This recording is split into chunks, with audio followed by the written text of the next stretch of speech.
Welcome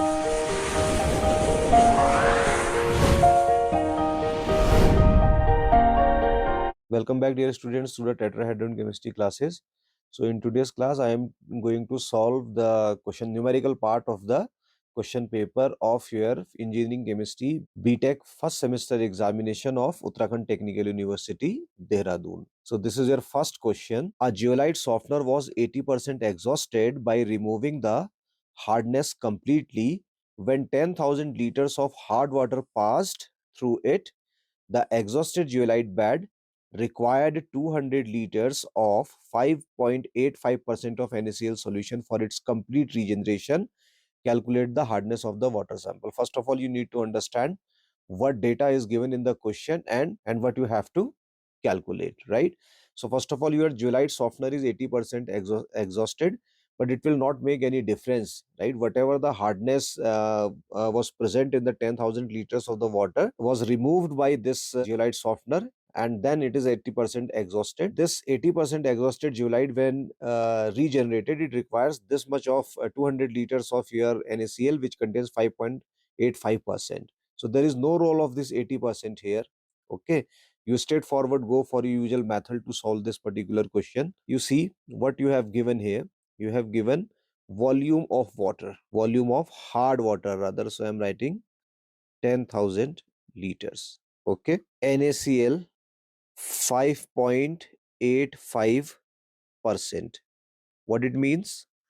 It means your 100 ml of solution has 5.85 gram of NaCl. Okay, but in total you are having how much of the solution? You are having this, you are having 200 liter of the solution. Okay, so when 100 ml contains 5.85 gram of the NaCl, apply the unity method here. So 1 ml will contain how much of NaCl? 5.85 over 100 gram per ml, right? This much of NaCl you are having. But we need the strength in the gram per liter.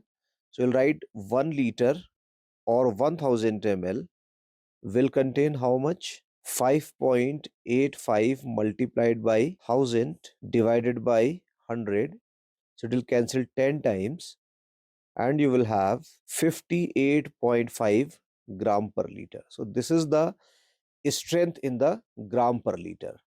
Now you can see in the question you have been given 200 liter of this solution. So you need to calculate the total strength of 200 liters you have been given, and you are having the strength in gram per liter is 58.5 gram per liter. So liter will cancel each other and you multiply this remaining things. So you'll get 11700 gram of NaCl, and you know it is necessary to convert this into the milligram before converting it into the calcium carbonate equivalent. Okay, so in milligram, 11700 multiplied by 10 is the power 3.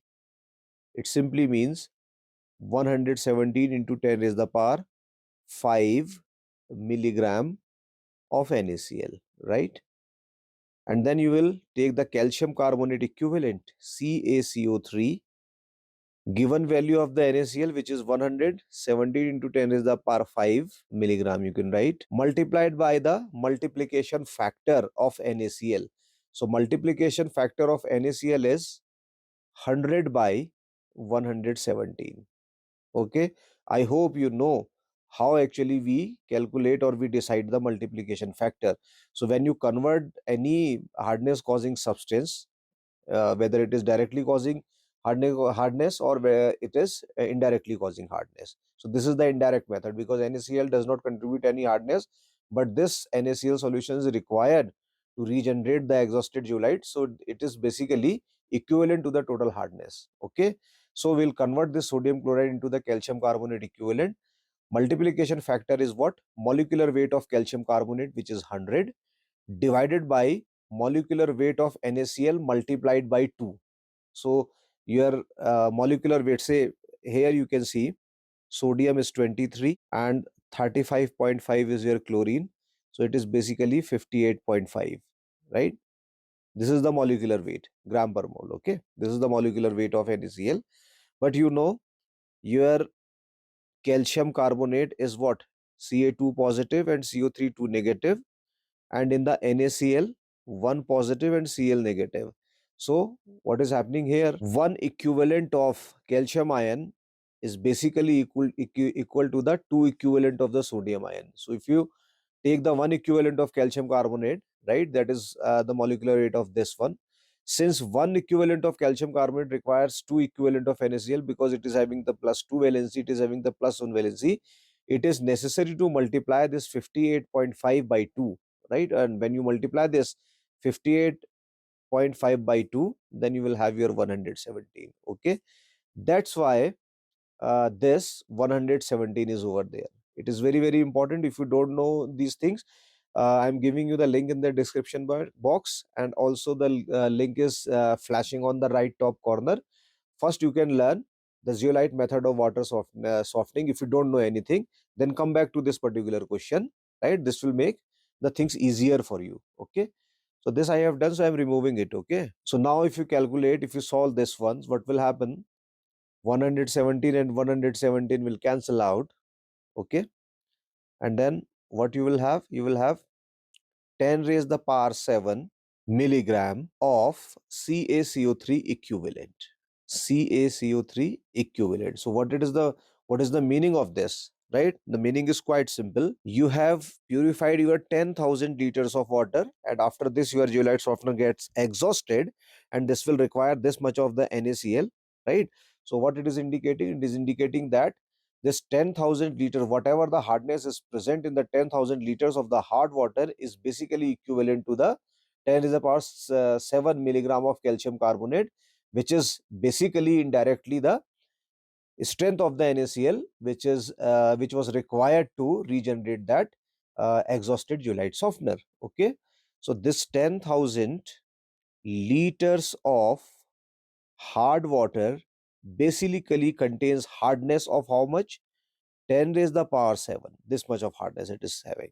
Okay, and if you calculate this for 1 liter, okay, so what will happen? For 1 liter, this will give you 10 raised the power 7 divided by, so this is your 1 2 3 4, okay?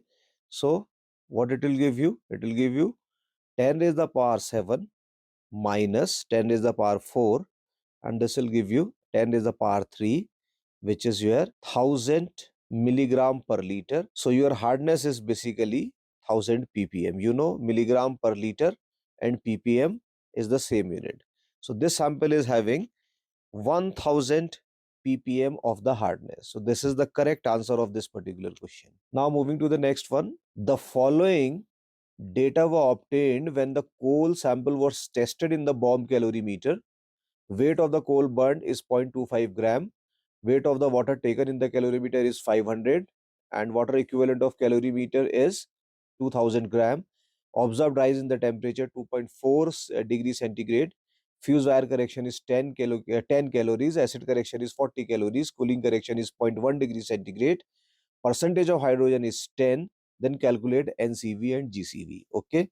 So what is the formula of GCV?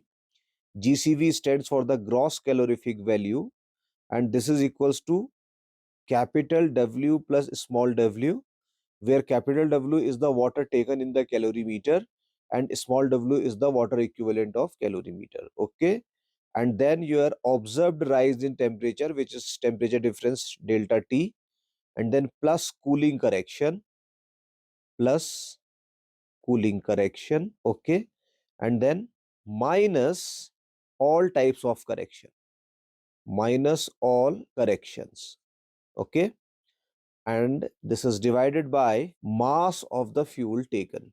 So water taken in the calorimeter, it is given as 500 gram. Water equivalent of calorimeter small w is given as 2000 gram. So these are the grams. And then observed rise in temperature is 2.4 degrees centigrade. And then cooling correction, you have to add this cooling correction. Cooling correction is your 0.1 degree centigrade, and then minus all type of correction. Remaining corrections are what? Fuse wire correction, which is 10 calories, right? And then plus acid correction, which is where 40 calories, and nothing is there. Okay, this completes this particular part, and this should be divided by mass of the fuel taken in the calorimeter, and this is 0.25 gram. Okay, so this has been given to you. Now if you solve this particular value, your 500 and 2000 will give you 2500.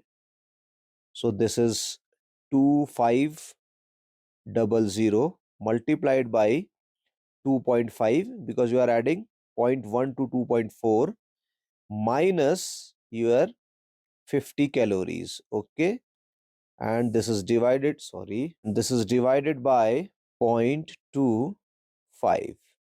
Okay, this is given to you. So if you solve this further, your 2500 multiplied by 2.5, so this is your 6250 in my calculator, and then minus 50 divided by 0.25. This is basically your 6200 over 0.25. This is basically your 6200020. I am increasing in the numerator because I am removing decimal place from here.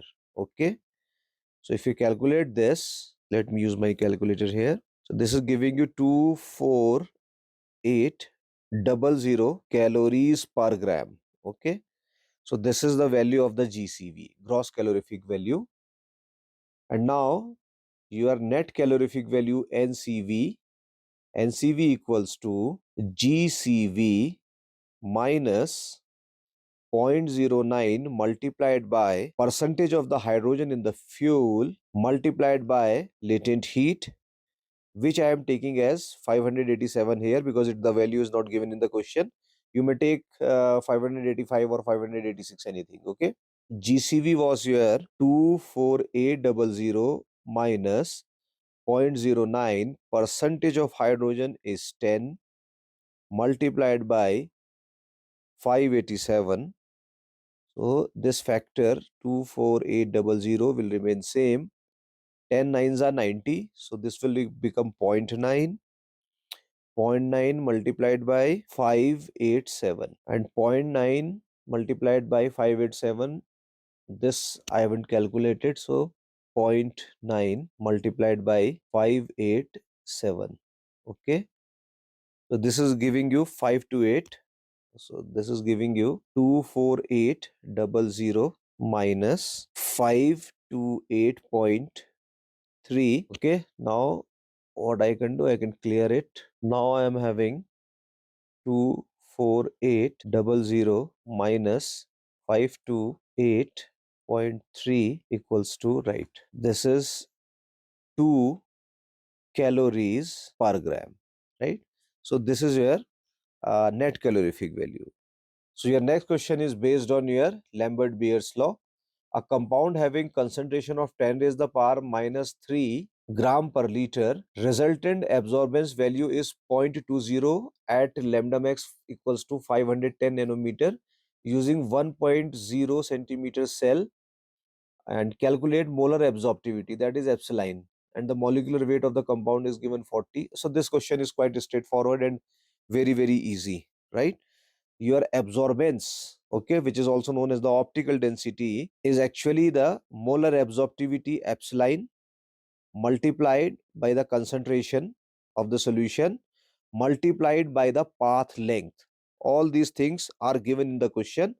You need to calculate your epsilon. So your epsilon equals to molar absorptivity, molar absorptivity equals to absorbance divided by concentration multiplied by the length. So your absorbance is given here 0.20, right? This is your absorbance. Okay, the value is 0.20 divided by concentration. So you need to calculate the concentration. Okay, and you have been given this particular, right, concentration is in the gram per liter, right? This is given in the gram per liter, and you have been also given the molecular weight of the compound.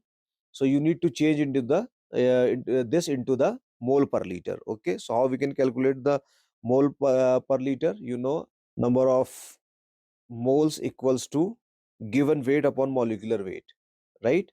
Given weight is basically 10 is the power minus 3 gram per liter. Okay, and then molecular weight is 400, and if you solve this, this will give you 0.00000025. Okay, that means you can convert this into 2.5 into 10 raised the power minus 6 mole per liter. 6 moles per liter. 1 2 3 4 5 6 6 moles per liter, right? This is the concentration which you have calculated. So you will write 2.5 multiplied by 10 is the power minus 6, and then multiplied by the path length through which your light will travel in the cuvette of your respective photometer, and that path length is 1.0 centimeter. Okay, so you'll write here 1.0 centimeter. If you want, then you can write the unit as well, right? This is basically in the centimeter, and this is actually your mole per liter.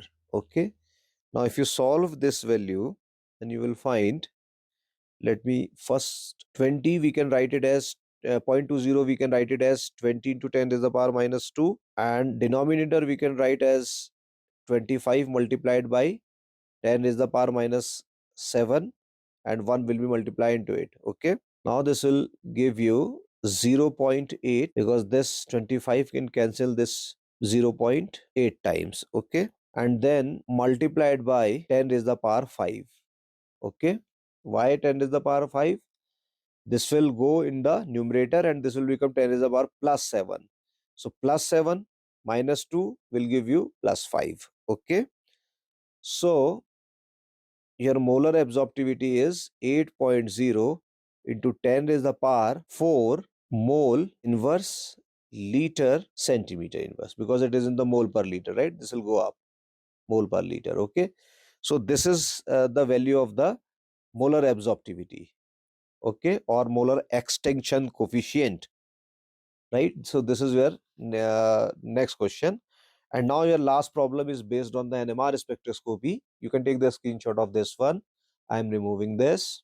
A compound having molecular formula of C4H9Br. Formula is C4H9Br. This is the formula which is given to you. And in the proton NMR spectrum, it is giving you singlet at 1.04, not singlet, 6 proton doublet. So how we can get the 6 proton doublet? The only way in the organic chemistry you can get your 6 proton doublet, either not either, actually you have only one condition. You are having 2 CH3 group. These must be equivalent. That's why the intensity is the 6H, and it is producing doublet here. Doublet means both this should connected with carbon which is having only one hydrogen, right? Now you can decide the splitting pattern. Say for example, you are looking for the, see these two methyl groups now equivalent because their environment is same, and you see if you are, when they are same, they both will produce only one signal, right? Because they are isochronous, their chemical shift is same. And if you want to check the splitting pattern of this methyl group, so you need to check the number of the hydrogens present on the neighboring carbon, and here hydrogen is only one. So the splitting pattern for these two methyl group is, if you follow the n plus 1 rule, this will give you 1 plus 1 equals to 2. 2 stands for doublet. And this is exactly is given here, 6 proton doublet, right? 336, and it is doublet, and you are producing it at 1.04. So one thing is sure, your molecule is having CH3, your molecule is having CH3 and CH3 connected with this CH.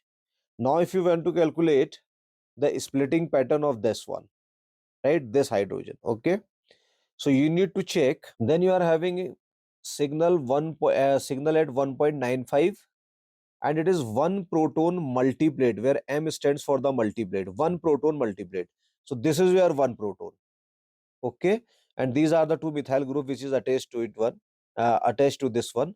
So both these are equivalent. Say this hydrogen will couple with this one, so it will break or split the signal into a quadrate, but it is a multiplate, not quadrate.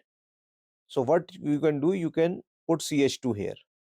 So now you can see this hydrogen is having the environment of two hydrogen here, and environment of these two, say these two sets of the hydrogen, total of 6 hydrogen on the left hand side. So first, say it will couple with this one, so it will produce a triplet n plus 1 if you follow the n plus 1 rule for the splitting of these hydrogen. So your n plus 1, which is what, say initially you are considering these two, so 2 plus 1 equals to 3. 3 stands for the triplet, so that means you are getting this triplet just like that. And then your each line of the triplet will couple with these, and they also undergo, since both these are equivalent, so you can take these as your 6 hydrogen, say, or 3 hydrogen, whatever, right? It is not making the things very complicated. Say you are taking only 3 hydrogens, so 3 plus 1 4, so 4 peaks for this one, 4 for this one, and 4 for this one. So it's a complex multiplate. Okay, so this is quite fine. This will produce a multiplate M, and then in the last one you are having what, 2 proton doublet at 3.33. So these are the 2 proton, and if you want to calculate its splitting pattern, so you need to check the number of the hydrogen on the neighboring carbon, which is, this is the neighboring carbon having only 1 hydrogen. If you apply the n plus 1 rule for the splitting pattern of these CH2, so this will give you what, 1 plus 1 equals to 2, and 2 means your doublet. It is producing a doublet. And you can see here this doublet is very downfield at 3.33 parts per million. The value is, see, this is the most downfield signal, and this one is the most upfield signal. You know, down electronegativity causes downfield shift, so it clearly indicates that this CH2 is connected with the Br. So you can put your Br here. So finally you are having this structure CH2Br. Okay, and then the splitting pattern, doublet for this one, and complex multiplate for this one, M I am writing, doublet for this one, right? And then you can see here for these two, again you will get a doublet. So this is the correct structure of this one. Okay, and in which you have been given two complexes. First one is the hexacyanoferrate 2 ion, and it is already given in the question that the first one is the diamagnetic and the second one is the paramagnetic, and it was asked that why this is actually happening. So for this, first of all, we will calculate the oxidation state of the iron. So we'll put the X in place of the iron and the plus sign, and say -1 charge is present on the cyanide, and 6 times cyanide is present here, so -1 into 6 equals to -4, because overall the complex is having negative charge. So if you solve this, then you will find the oxidation state of iron is +2, and for +2, iron is having the atomic number 26. When you remove 2 electron from it, it left with the 24 electrons, and if you write the electronic configuration of the 24 electrons, so this 18 for the argon, and then you left with the 6 electrons, and those 6 electrons will go into the 3d orbital, so it is 3d6. And you know, it is an octahedral complex, and when you do the crystal fill splitting in the octahedral complexes, so that 5 orbitals will split in this manner, where Eg will have the higher energy while T2G have the lower energy. Since this cyanide is a very strong ligand, so the crystal field splitting very high, right? And pairing energy would be low, and the complexes will prefer the low energy pathway, and all the 6 electron will get paired in this particular T2G set of the orbitals. So all electrons are paired, that's why it is diamagnetic in nature, and its magnetic moment would be 0. And similarly, if you calculate the oxidation state of iron in this particular complex, it is again 2, right? And again the configuration will be the same, 3d6 configuration. But if you when you draw the crystal field splitting for this one, you know the chlorine is a very weak ligand, so your splitting would be very low, and your pairing energy would be very high, right? Since the pairing energy would be very high and crystal field splitting is low, so it will prefer the low energy pathway, so electron will not get paired in the T2G set like the earlier one. But first of all, we'll put all the electrons, one each electron in all the available orbitals, right? So 1 2 3 4 5, and then the sixth one we left, we'll put the sixth one here. So this complex is having four unpaired electron, 1 2 3 4. So that's why it is paramagnetic in nature. And if we calculate the magnetic moment of this one, so the formula of the magnetic moment is equals to under root of n times n plus 2. There should be the bracket here, right? And since number of n is 4, because 4 unpaired electrons are there, if you solve this out, you will get the magnetic moment of this 4.89. Okay. Calculate delta H for the formation of calcium carbonate from the constituent elements, and you have been given these three different equations, and along with the equation you have been also given enthalpy changes for each of the reaction. So our goal is to get this particular equation, right? Once you get this particular equation, then it will be very easy to calculate the delta H for this one. So how we can get this particular equation? It is quite simple here. If you add all these three equations, then you will get this particular equation. But one thing you should remember, that if any compound present on the left hand side of the reaction and it is also present on the right hand side of the reaction, so they will cancel each other. So you can see this calcium oxide present on the left hand side will be cancelled by this calcium oxide. Similarly, your carbon dioxide will be cancelled by this carbon dioxide, and if you add all these three equations, you will get your final equation, right? So you left with this calcium, okay? So you can write calcium here, and then you are having this carbon in the graphite form, and then you are having 3 by 2 of O2, and this will form your CaCO3 solid. So how we can get this 3 by 2 O2? In the left hand side you are having one molecule of oxygen, and then your next is half molecule of oxygen. If you add these two fractions, you will get 3 by 2 of O2, and 2 will be cancelled out, and you left with the 3O only. That's why this O3 is here. Okay, since you have added all these three equations, so you need to add all the delta H values in order to get the enthalpy change for the formation of calcium carbonate from its constituent elements, right? So for this you will write like this, and now you will put all these values here. First is your minus 178.3 plus minus 635.5 plus minus 393.5, and if you add all these together, you will get your answer negative 1207.3 kilojoule per mole. So this is basically your answer. And the question is, find the uncertainty in the position of an electron moving at the velocity of 5 into 10 to the power 6 meter per second, having uncertainty of 1%, where Planck constant is given as 6.626 into 10 to the power minus 34 joule into second, and the mass of the electron is given as 9.1 into 10 to the power minus 31 kg. And this is the formula of the Heisenberg uncertainty principle: delta x into delta p greater than or equal to h on 4 pi, where delta x is the uncertainty in the position and delta p is the uncertainty in the momentum. This delta x you need to calculate. Now you need to calculate the delta p. To calculate the delta p, you will have this formula: delta p equals to m into delta v, and where delta v is the absolute uncertainty, and to calculate delta v, you will have this particular formula: 1% of the v, because the velocity is given as 5 into 10 to the power 6 meter per second, error in the measurement of about 1%. So we will write delta v equals to 1% of v, and 1% will become 1 upon 100 of v, and this will become 0.01. This will become 0.01 multiplied by 5 into 10 to the power 6 meter per second, and by solving this equation you will get the 5 into 10 to the power 4 meter per second.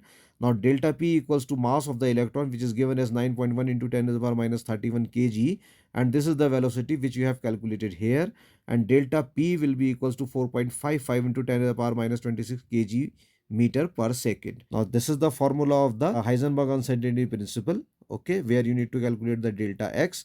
H is given as 6.626 into 10 to the power minus 34, and the unit is also given here, but here unit is not very important, because we need to calculate the uncertainty in the position, which will come definitely in the units of the length, right? So meter will be your answer, and by rearranging the units by your own, you can get the final unit as well, which I have skipped in this particular question. And in the denominator, you will have this 4 and the value of the pi 3.141. This is 4.55 into 10 to the power minus 26, which is the value which you have calculated for the delta p.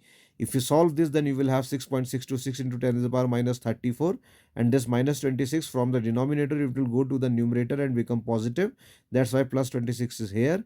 And by solving the remaining part of the denominator, you will have 57.177, and by solving this whole equation, you will get this particular value 0.1156 into 10 to the power minus 10 meters, and by rearranging this particular value, you will have 1.156 into 10 to the power minus 9 meter, and this is the uncertainty in the position. So these are the problem. Basically, you see, this semester question paper 2026 engineering chemistry first semester question paper is a very standard question paper, which has the proper and the good percentage of the numerical in the questions, right? So that's why this paper is quite good for the students who rely on the numerical as well as on the theory. But the students who only rely on the theory part, this question paper is difficult for them, okay? But I have solved all the numerical problems asked in the question. I hope this will help you, not help you, because you have now uh, written the exam of the chemistry. You don't need to read chemistry or learn chemistry in the upcoming semesters. But for the students who will come in the next year, or the other batch will which will uh, learn